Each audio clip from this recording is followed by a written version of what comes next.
Bonjour et bienvenue dans Athletes Corner au Salon Planète Mode d'Emploi. Je suis avec le navigateur Bruno Simonet. Bonjour. Bonjour. Alors vous avez participé à la course des sables, les Açores les sables. Oui. Comment ça s'est passé? Eh bien ça s'est passé. Disons que j'étais pas du tout prêt pour la faire cette course. Et bon an mal an, comme j'ai bien géré, la première étape, j'ai failli faire le podium quand même. Donc ça, c'était une très très bonne surprise. Et surtout pour moi, le principal, c'était d'avoir enfin fait une vraie course au large. Parce que toutes les autres courses que j'avais fait précédemment, qui allaient soit en Espagne, soit en Irlande et tout, c'est pas encore la course au large, c'est différent. La course au large, c'est l'immensité du large avec ses grands espaces. Ces baleines et toutes ces choses-là qu'on ne rencontre pas le long de nos côtes. Donc voilà. Vous êtes content de la course quand même? Très content d'avoir enfin appris ces grands espaces pour pouvoir ensuite continuer et préparer la Transat de l'année prochaine. Donc c'était une étape, on va dire, technique intéressante, d'apprentissage sur soi-même intéressante. Et aussi pour moi valider que j'étais fait pour faire du solitaire pendant des jours et des jours. Vous n'aviez jamais fait de solitaire comme ça? Plus de 7 jours, non. Non. D'accord, donc jusqu'à 7 jours ça va et vous appréhendiez en fait plus de 7 jours ça fasse très long? J'appréhendais oui, que ça pouvait être trop long et ne pas être au contact des autres parce qu'il y a des courses qui sont longues mais on est au contact. Là c'est vraiment pas au contact, c'est-à-dire au bout de 2 jours, on n'est plus en contact avec personne, juste une petite radio où on reçoit à 10 km autour et sinon personne. Donc généralement, voilà. Donc on a juste une fois par jour la météo sur une petite radio qui grésille et puis c'est tout. L'animation de la journée, quoi. Voilà. Sinon l'animation, c'est les poissons volants, c'est les nuages, c'est ces vagues infinies et ça c'est merveilleux. Et vous avez bien vécu l'expérience finalement? Très bien vécu parce que ça a même été trop court. Donc quand je suis arrivé, j'ai l'impression que j'étais parti 2 jours avant, quoi. 2 jours après le départ, on a l'impression qu'on est parti depuis une semaine et quand on est arrivé, on a l'impression que c'était la veille. Donc on a un rapport avec la notion du temps. On a un rapport à l'espace-temps qui est différent. Et j'étais obligé de noter chaque jour le jour vrai parce que sinon je ne savais plus. Donc au bout de 2-3 jours, je ne savais plus si c'était le lundi, le mardi ou quoi que ce soit. On vit son propre rythme, ça c'est super, parce qu'on dort quand on veut, on mange quand on veut. Heureusement, voilà. On est tout seul, on ne va pas non plus... Donc il n'y a personne pour nous embêter. Donc non, c'est vraiment génial. Mais c'est un rapport à l'espace-temps qui est intéressant et qui nous sort de ce monde stressé dans lequel on peut être. Et on s'aperçoit qu'on peut gérer différemment. Donc on apprend à vivre différemment. C'est mieux qu'avec un équipage en fait? Pour moi, oui, parce qu'il n'y a pas la contrainte de gérer l'équipage, la responsabilité de l'équipage. Donc c'est différent. C'est différent. C'est une approche plutôt égoïste, on va dire. L'équipage, il faut vraiment se mettre à la disposition de l'équipage quand on est skipper d'un équipage. Donc il faut les entretenir, les motiver et tout. Là, non. Donc là, on vit pleinement et sereinement tous les instants. L'année prochaine, c'est reparti alors? C'est reparti, premier départ le 25 avril. C'est dans pas longtemps finalement, vous avez peu de temps pour vous préparer. Très peu de temps, surtout comme je fais plein d'autres choses et je suis amateur, donc je fais comme je peux avec le temps que j'ai. Comment vous allez vous préparer? Vous commencez quand l'entraînement? L'entraînement commence en février et j'y vais tous les 15 jours, 3 jours. D'accord, c'est quand même un certain rythme. Oui, mais enfin, c'est pas non plus comme mes petits camarades qui s'entraînent 100 jours par an. Moi, je vais avoir 15 jours d'entraînement sur l'année, en fait. Mais par contre, c'est très bien préparé, très bien organisé avec des gens qui m'accompagnent.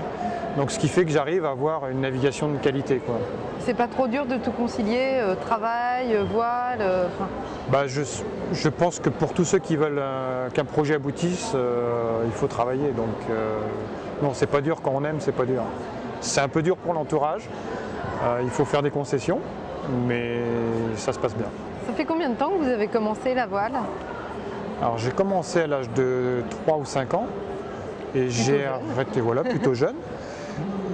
Pareil, navigation sur lac et tout. Et j'ai arrêté en 91 et pendant plus de 20 ans, j'ai tout stoppé. Mais comment ça se fait?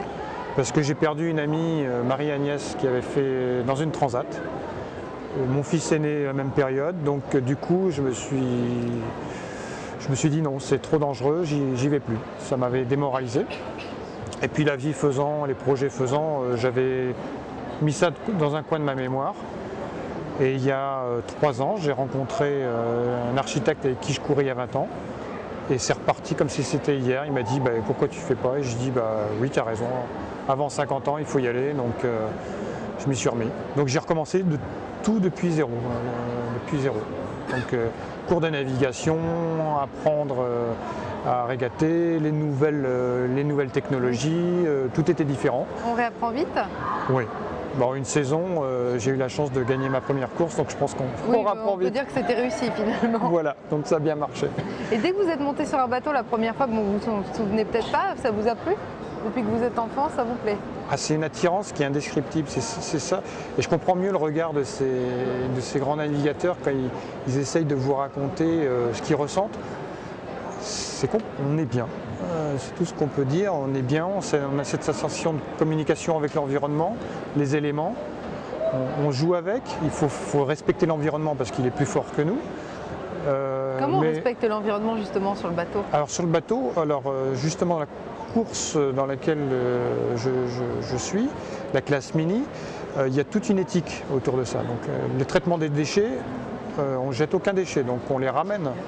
Donc il faut s'imaginer, il faut s'imaginer 25 jours en mer avec les déchets à bord sur un bateau qui fait 2 mètres carrés d'habitabilité, c'est à peu près l'endroit où on est, voilà, c'est pas plus grand que ça. Donc il faut gérer ces déchets, donc il faut les nettoyer, il faut les stocker pour pouvoir les ramener, parce qu'il ne faut pas non plus que développer des champignons ou autre chose. Oui, ce serait dommage, quoi. Ça serait fâcheux. Pour se laver, c'est pareil, parce qu'il n'y a pas d'eau courante, il n'y a pas de choses comme ça. Donc respect de l'environnement aussi, c'est prendre des produits qui se détruisent dans l'environnement. Utiliser l'eau salée en premier, se rincer qu'avec de l'eau douce. Enfin, il y a tout un tas de choses comme ça qu'on peut utiliser. On s'aperçoit qu'en fait, on peut consommer nettement moins que ce qu'on utilise à terre. On se lave que tous les 2 jours, c'est largement suffisant. On peut utiliser des lingettes biodégradables, c'est largement suffisant. Et prendre une douche tous les jours, même ici, c'est du luxe à la limite. Et on s'aperçoit qu'on vit très très bien, qu'on ne sent pas le fauve, et ça se passe bien. On pourrait même espacer une semaine finalement? Non, pas une semaine, je pense pas.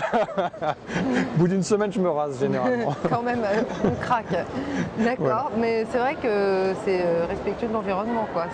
C'est respect de l'environnement, c'est respect de l'environnement aussi sur les énergies qu'on emmène. Donc on n'a pas d'énergie, on a l'énergie solaire. On peut avoir des hydrogénérateurs aussi, donc c'est une petite hélice qui tourne dans l'eau qui fait du courant, où on a une pile à combustible. Alors l'intérêt de la pile à combustible, c'est que ça génère de l'eau, et donc on n'a pas de gaz carbonique qui sort. Donc on est relativement propre dans nos consommations sur l'eau. Et je crois que votre coque est dans un matériau spécial? Alors les coques, la spécialité qu'avec le chantier on a développé, c'est qu'on fait de l'infusion. Donc c'est surtout technique de construction qu'on a améliorée. On gâche beaucoup moins de matériaux du fait qu'on fait de l'infusion. C'est moins toxique pour les gens qui travaillent avec. Donc si c'est un respect de l'environnement, c'est les gens qui travaillent avec les matières. Donc on gagne du poids, de la matière, pas du temps, mais on gagne sur tous ces aspects-là. Donc on embarque moins de chimie. Et on travaille aussi sur des technologies comme le lin, qu'on apporte maintenant dans les fibres, des colles naturelles, petit à petit, tous ces éléments-là, parce que bon, un bateau c'est une coque en plastique, peut-être qu'on véhicule de l'image verte, green, mais d'un autre côté, le bateau en lui-même, il n'est pas si green que ça. Oui. Donc il faut que la construction soit la plus green possible, la moins polluante, et qu'au fur et à mesure, on puisse amener des éléments green à l'intérieur. On parle de vêtements en bambou, on parle de tas de choses que de plus en plus on intègre à bord, et on est en plus, on va dire, centre d'essai, parce que l'équivalent on navigue, c'est on va dire un amateur qui va naviguer l'été, il va utiliser ses vêtements pendant 10 ans, alors que nous en une saison on les a rincés, donc ça permet en plus de tester toutes ces technologies. D'accord. Alors votre bateau qui a reçu le label World Green Sport, c'est un joli petit nom parce qu'il s'appelle El Nono. El Nono, oui. Alors comment ça se fait qu'il s'appelle comme ça? Alors ça c'est une histoire banals, comme des noms des fois qui apparaissent comme ça. C'est que dans un groupe de Harley dont je fais partie, on m'a surnommé Nono. Et dans un voyage aux États-Unis, dans les grands espaces justement, j'ai dit, on n'était pas loin du Mexique, non, je dis non, c'est El Nono. Quand même. Et voilà. Et du coup, ce El Nono est resté. Et puis El Nono aussi plaît beaucoup en bateau. Il y a plein de gens qui le déclinent. Donc voilà, El Nono est né comme ça. Et quand vous descendez du bateau, alors est-ce que vous êtes écolo aussi? Du coup, on devient beaucoup plus écolo en ayant ces pratiques-là, parce qu'on prend conscience de la richesse de l'environnement qui est autour de nous. En mer, quand on voit des poubelles, quand on voit des containers, quand on voit tout ce qu'il y a, on se dit c'est pas possible de dénaturer comme ça l'environnement. Donc la petite famille à la maison, elle est soumise au traitement des déchets, à faire attention à l'eau. Donc oui, ça apporte. Je pense que quand on est au contact de l'environnement, on ne peut pas être... on est obligé de faire attention à celui-ci. Donc du coup, on revient avec ces valeurs-là et on essaye de les transmettre. Très bien. Qu'est-ce qu'on peut vous souhaiter alors pour la saison 2011? De finir la Transat.